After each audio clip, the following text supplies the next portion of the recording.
Hi, I'm Corey. I'm going to show you how to make magnetic storage cases for your miniatures. A great way to travel and just store them. They're a lot safer. I've gone completely away from foam for a lot of reasons, but I have one major pet peeve. There's some inherent problems with foam trays, and one of the big ones is friction. So these things aren't brilliantly painted, but hey, that's a couple hours of my work, and I don't want the paint scratching off. Just the act of sliding it in, I kind of cringe when I hear that foam rubbing against the base or anything else. My friend James Wapple inspired this one, and basically it all starts with these Sterilite boxes. You can get them on Amazon for about 40 bucks, and now rather than foam trays, you can start laying these guys out, and at a glance, even through the side, you can see what you've got. And this is what I'll show you today, is how I magnetize these boxes. There are some drawbacks even to this one that I just want to point out, and hopefully we'll fix a few of those today. Any sudden drop, jolt, it may cause them to take a little jump. I'm going to add a little shock absorber on the one that I'm making for you today, see if that helps over time. And then there is no help in stupidity, right? I'm at a show, making a personal appearance, and I've got these stored under the table, and I stand up and I clock the edge of the table, and they go tumbling from my hand. In that case, you're probably happier if you have a foam case, but I've also worked on how well these are magnetized, and they slide a lot less now than some of my earlier versions. Now, the boxes I'm going to use today are not going to be these Sterilite ones, because this was the new finding that we had at Gen Con, was couple problems with these cases. First is I got that lid on there. I'm really nice. It just feels natural to pick it up and kind of hang up your thumb on that clip, and that clip is not clamped very tight, and it pops open, and before long the lid's flying off and everything else. The other thing we found out, unfortunately, is these blue clips are not attached very well at all, and they pop off. Just in carrying the cases back to the car after one night of demos, one of the clips was magically gone. Now the next day when we're walking back from Lucas Oil, we find it on the ground and snap it back on, but I want something a little bit more reliable. You know, there could be a couple $1,000s worth of miniatures in here at a time, and I want them as safe as I can make them. I'm changing the box that I'm using, and this is a brand called Really Useful Box. It's probably a European brand because it comes in liters, and I'm using the 8.1 liter boxes. And what I like about these is they're heavier duty plastic. I mean, the wall is probably 2 to 3 times as thick as what we've been using.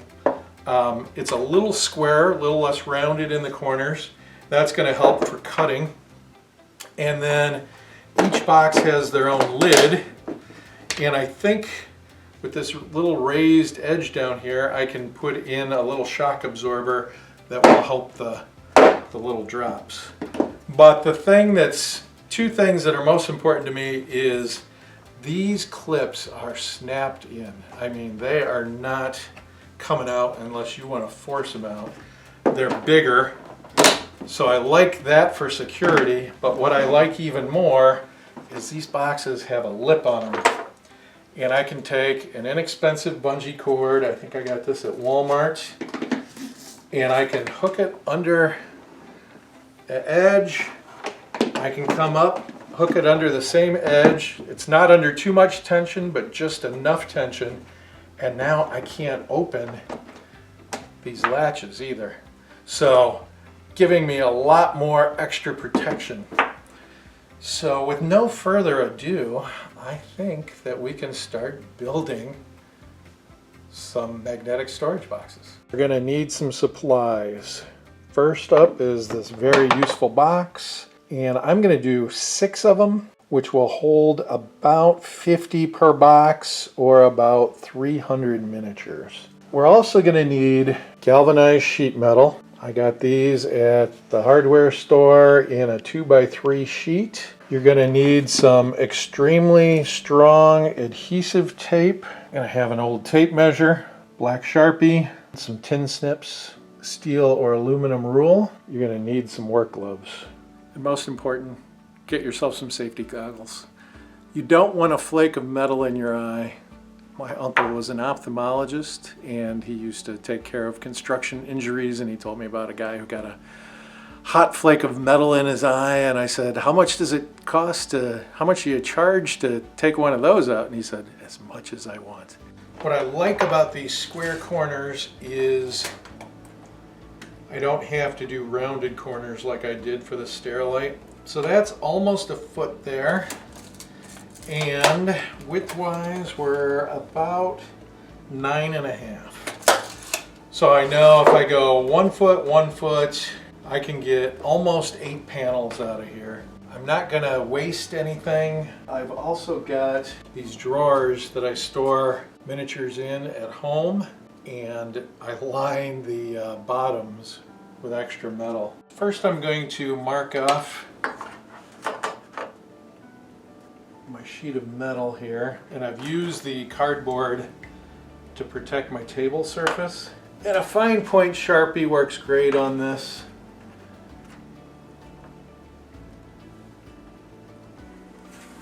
And give myself a center line. I need 9.5 inch widths on all these boxes. So do one at 9.5, one at 19, and 28.5.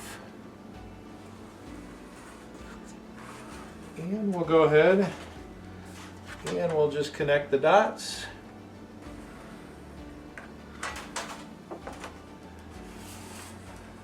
Let's do some cutting. We need gloves. This edge, if you ran your bare finger along it, you might be able to cut yourself, but once I cut into this, you're definitely going to be able to cut yourself, so you want the protection of gloves. Alright, you might have a better way to cut these. I am honestly just going to cut these with tin snips, and it works just fine. You've got your line drawn. I'm going to do the longer cuts first. And just take your time. No award for speed here.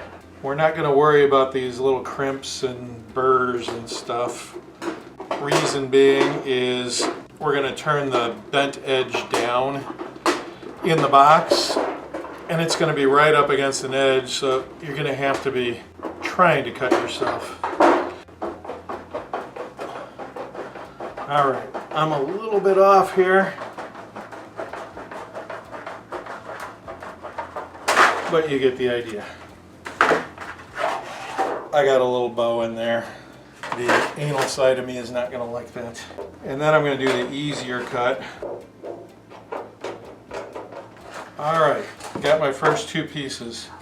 You're going to see that where I've cut these, it's naturally curling down, and if I were to run a bare hand over that edge, I would just slice myself up.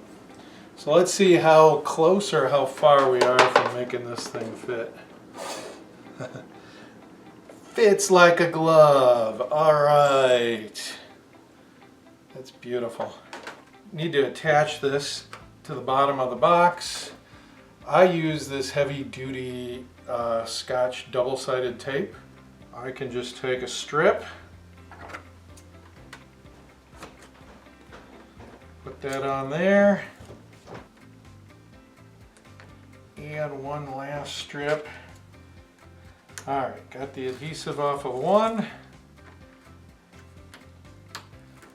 and that makes 3. I've got one shot to get this right, so I'm just going to butt it up against two edges and let it fall in there. And then I'm going to press down on that adhesive tape. All right, so that's one box done. I've got 5 more to do, and then we'll talk about finishing steps after that. Here I am finishing off box number 2.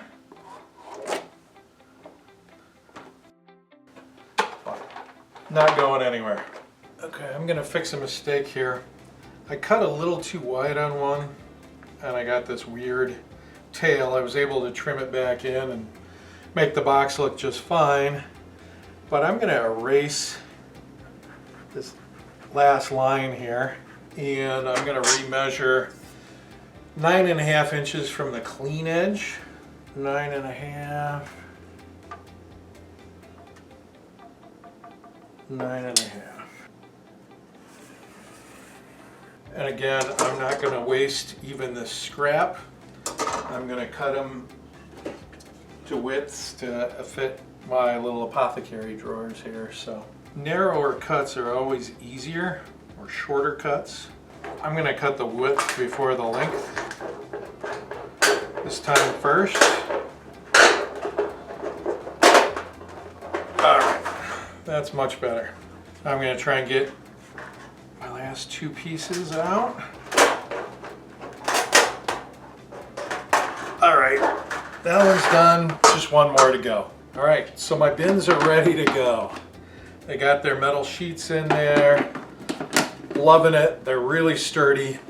The only advantage the old foam has over my magnets now is your miniatures are protected on a hard impact, a collision.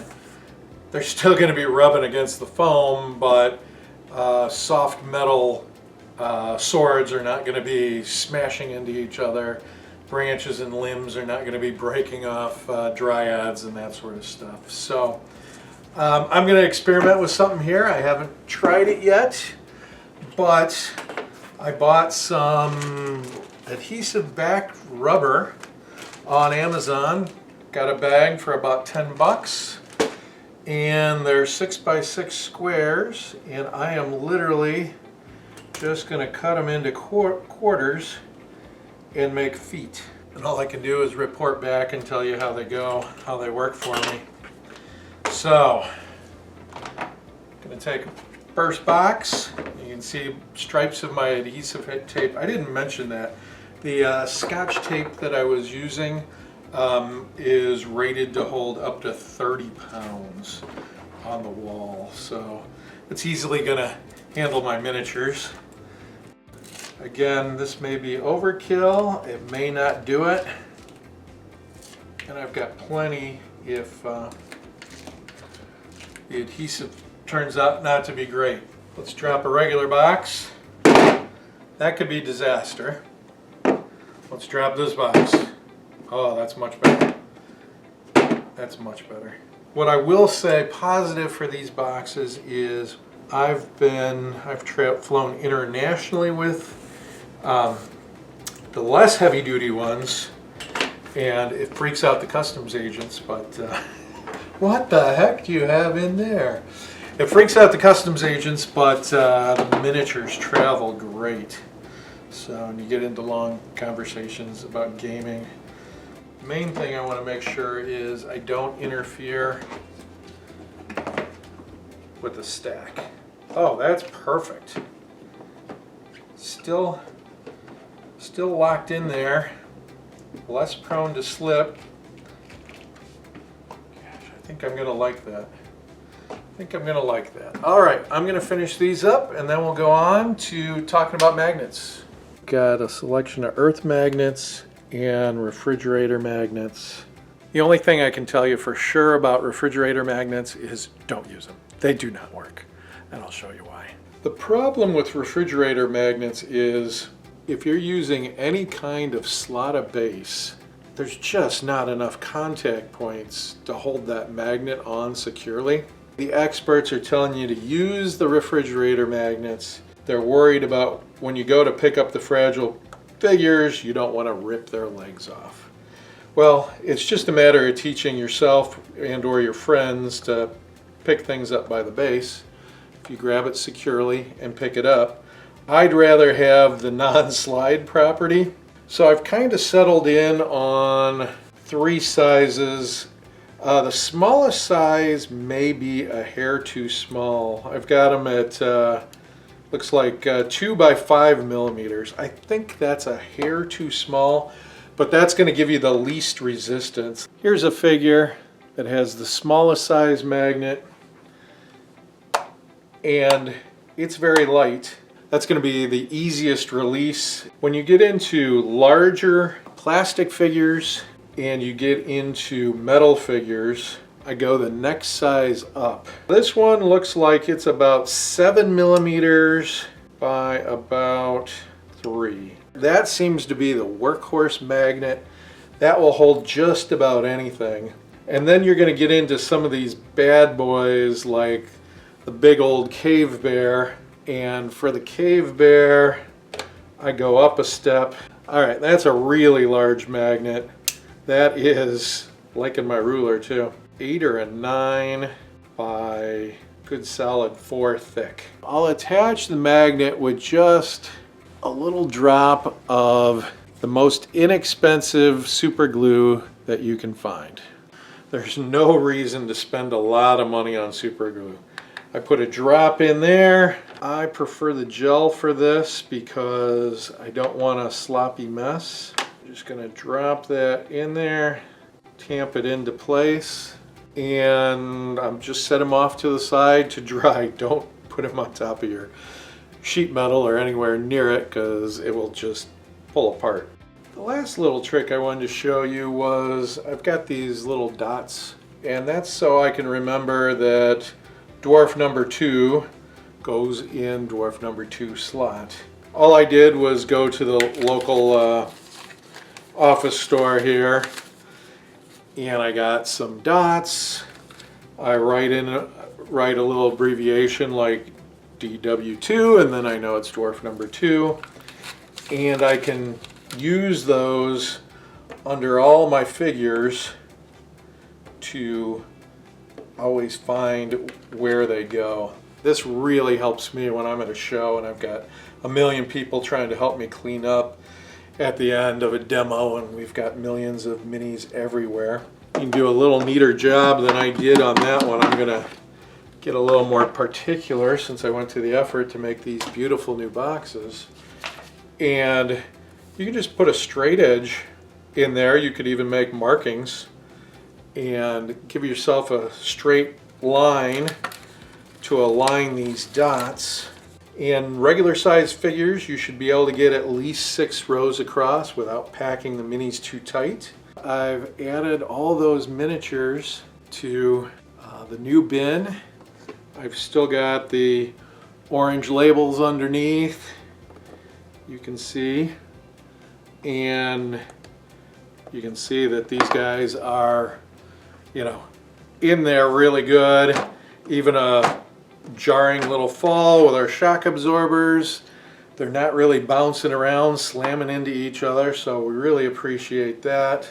And then one last trick. You got an empty box, you can definitely put miniatures in there, but I've also taken tins, like in this case, turnchits for the game. Inside the box, in the bottom, I've added a magnet on each corner. And now, you know, that is also great storage, so I'll often tuck things like that up in the corner and then put miniatures around them, and that way I have all my accessories there. You can make a dice tin or anything else you want. Hope this helps. It's worked great for me. I've probably went from an average of 10 mangled miniatures per show down to, we just had one at Gen Con, and from there, you know, trying to get to 0 injuries, right? Hope it works for you. Thanks for watching.